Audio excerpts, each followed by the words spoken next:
Morning everyone friends. आज हम पढ़ेंगे लर्निंग आउटकम्स आधारित लर्निंग ऐप सामग्री विषय हिंदी, अंग्रेजी एवं संस्कृत कक्षा 8। ये हमारा ब्रिज कोर्स है। लर्निंग आउटकम्स आधारित लर्निंग ऐप सामग्री कक्षा 8 सत्र 2022-23 खंड अ हिंदी। पेज नंबर 29 निबंध लेखन तक हमने पढ़ लिया था। अब हम पढ़ेंगे पेज नंबर 30 से पाठ्य सामग्री। हमारी इसमें पाठ 18 लोकमाता अहिल्याबाई। ये है हमारी लोकमाता अहिल्याबाई। इस पाठ को आप पढ़ लीजिए। अब हम आते हैं पेज नंबर 31 पर। अहिल्याबाई कौन थी?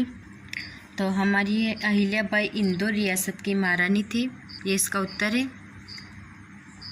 अहिल्याबाई इंदौर के कहाँ की महारानी थी? तो इसका उत्तर है हमारा अहिल्याबाई इंदौर के होलकर वंश की महारानी थी।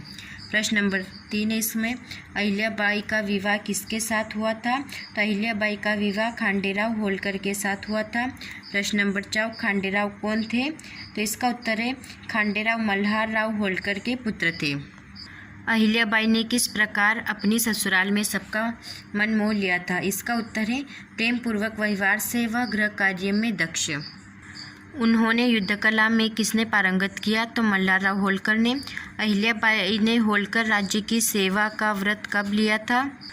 तो इसका उत्तर है अहिल्याबाई ने होलकर राज्य की सेवा का व्रत भरतपुर के युद्ध में लिया था। सॉरी, इस प्रश्न का उत्तर है हमारा अहिल्याबाई ने होलकर राज्य की सेवा का व्रत खांडेराव के वीरगति के बाद लिया था। उन्होंने तीर्थ स्थानों को अपनी सौगातें किस रूप में दी? उन्होंने तीर्थ स्थानों को अपनी सौगातें धर्मशालाएं बनाकर, कुएं बावड़ी बनाकर दी थी। तीर्थ स्थानों से उनका जुड़ाव उनकी किस भावना का द्योतक है?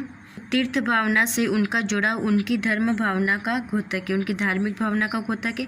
अहिल्याबाई की बुद्धिमत्ता और दूरदर्शिता का परिचय किस रूप में मिलता है?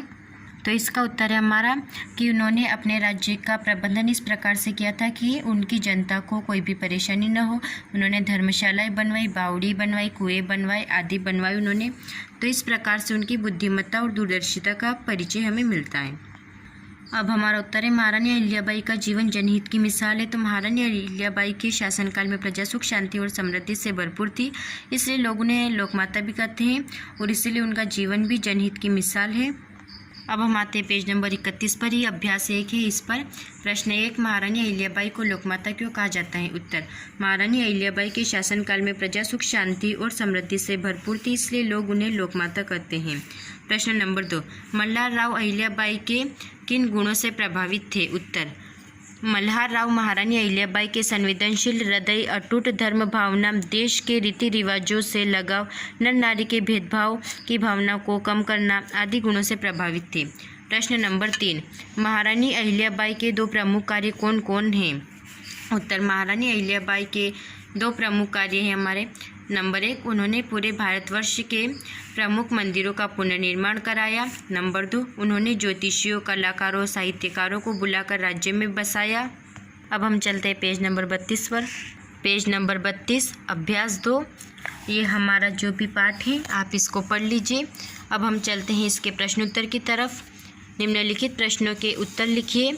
हमारा प्रश्न नंबर 1 है, पर्यावरण संरक्षण के विषय में आप क्या जानते हैं? उत्तर, पर्यावरण संरक्षण का तात्पर्य है कि हम अपने चारों ओर के वातावरण को संरक्षित करें तथा उससे जीवन के अनुकूल बनाए रखें। प्रश्न नंबर 2, हमारे जीवन में पर्यावरण का क्या महत्व है? उत्तर, पर्यावरण का हमारे जीवन में बड़ा महत्व है। भगवान जम्भेश्वर द्वारा हरे भरे वृक्षों की रक्षा करने की प्रेरणा देना सचमुच अद्भुत था। पर्यावरण के बिना मानव जीवन संभव नहीं है। इसी प्रकार हमारे जीवन में बहुत बड़ा महत्व रहा है पर्यावरण का। प्रश्न नंबर 3, पेड़ों का पर्यावरण से क्या संबंध है? उत्तर, पर्यावरण को संरक्षित रखने में पर्यावरण का बड़ा महत्व है।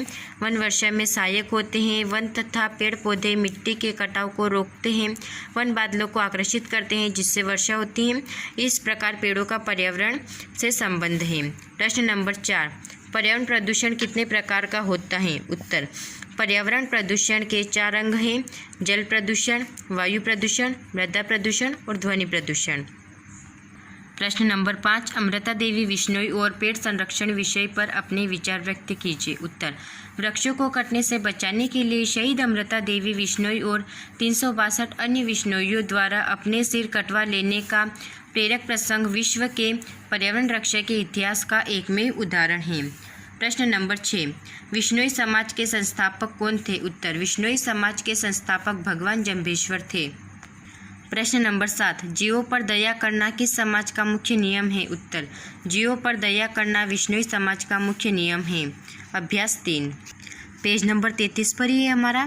प्रश्न 1, वनों में आज वृक्षों को कटता देखकर आपके मन में किस प्रकार के विचार उत्पन्न होते हैं? उत्तर, वनों में आज हरे भरे वृक्षों को कटता देखकर हरे भरे पेड़ पौधों की रक्षा करने का विचार उत्पन्न होता है।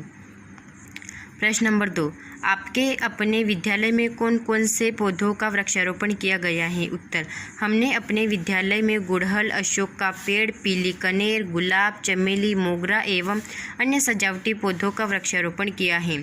प्रश्न नंबर 3, वृक्षों से पर्यावरण का क्या संबंध है? उत्तर, वृक्षों का पर्यावरण के संतुलन को बनाए रखते हैं एवं जीवनदायिनी गैस ऑक्सीजन उपलब्ध कराते हैं। वृक्ष मृदा के कटाव को भी रोकते हैं, वन बादलों को आकर्षित करते हैं जिससे वर्षा होती है। इस प्रकार वृक्षों का पर्यावरण से गहरा संबंध है। पेज नंबर 34 पर है हमारा मूल्यांकन 7, मेरी भावना। इस कविता को आप पढ़ लीजिए। हम आते हैं पेज नंबर 35 पर। पेज नंबर 35 पर है हमारा प्रश्न नंबर 1, कवि ने इस कविता में अपने भाव किस रूप में प्रकट किए हैं? उत्तर, कवि ने इस कविता में अपने हृदय की भावनाओं को प्रकट किया है। प्रश्न नंबर 2, इस कविता में निहित कवि की कोई 3 भावनाएं लिखिए। इस कविता में निहित कवि की 3 भावनाएं हमारी। नंबर 1 अहंकार, नंबर 2 क्रोध, नंबर 3 प्रेम। दृढ़ निश्चय, साहस जैसे गुण किन मूल्यों को प्रकट करते हैं? उत्तर, दृढ़ निश्चय, साहस जैसे गुण सफलता के मूल्यों को प्रकट करते हैं।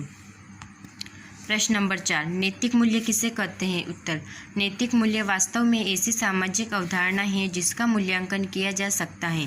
यह कर्तव्य की आंतरिक भावना है। प्रश्न नंबर 5, इस कविता में आए नैतिक मूल्यों में से कोई 5 नैतिक मूल्य लिखिए। उत्तर, 5 नैतिक मूल्य। नंबर 1 सच्चाई, नंबर 2 प्रेम, नंबर 3 ईमानदारी, नंबर 4 मैत्री, नंबर 5 दयालुता। हमें जीवों के प्रति किस तरह की भावना रखना चाहिए? हमें जीवों के प्रति दया की भावना रखनी चाहिए। प्रश्न नंबर 7, परोपकार से संबंधित अपने जीवन की कोई घटना लिखिए। उत्तर, परोपकार एक ऐसी भावना है जो हर किसी को अपने अंदर रखना चाहिए। इसे हर व्यक्ति को अपनी आदत के रूप में विकसित करना चाहिए। अतः कहते हैं कि मनुष्य का सबसे बड़ा धर्म परोपकार करना है। आप कोई भी घटना लिख सकते हैं जब भी आपने किसी की मदद की हो। तो अगर वीडियो पसंद आई हो तो अपने दोस्तों के साथ शेयर कीजिए ताकि उन्हें भी इस वीडियो का लाभ मिल सके। चैनल को सब्सक्राइब कीजिए और बेल आइकन को दबा लीजिए ताकि जब भी हम वीडियो डालें तो आपको संकेत मिल जाए। Thanks for watching. फिर मिलते हैं नेक्स्ट वीडियो में।